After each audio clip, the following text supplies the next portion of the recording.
Hello everyone, this is Crystal Carver.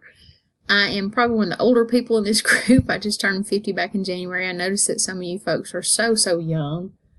And those of you who are doing the double dog thing at the University of Georgia, I'm very impressed by that. Just want you to know that. But I've been teaching for 18 years. I just finished year 18. I've always been in elementary school, but next year we're trying something different.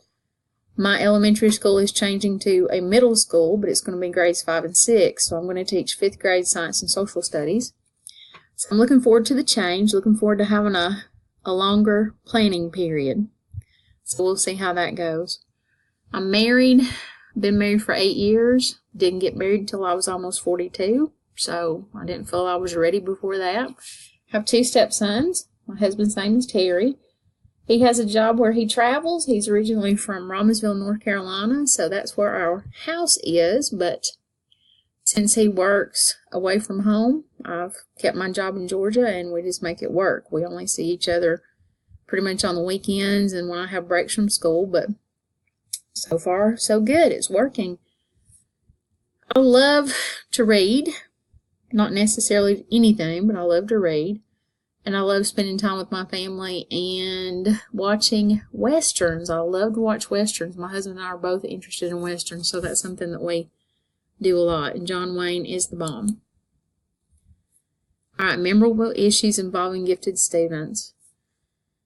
I'm not really going to think of anything in particular that has happened with one student or a group of students. I have trouble with sometimes keeping them, what you would say, entertained, and keeping them involved in the classroom and keeping them on track and focused and making sure they have enough to do so that they can stay busy, because lots of times when they get finished they like to wander or talk a lot, and sometimes they talk more than they work. But just keeping a gifted child on task and involved in something that they're truly interested in can be a challenge sometimes. And I know that we've all encountered that, those of us that are teachers. It's something that doesn't always come easily. The other thing is favorite and least favorite aspect of engaging gifted and advanced learners. I had a young man this year who was initially qualified for special education, and then he was qualified for gifted. And he was my little rain man, what I call my little rain man. And some of the stuff that he would just come up with each day would just, it was fun to go to work each day to see what he would come out of his mouth next.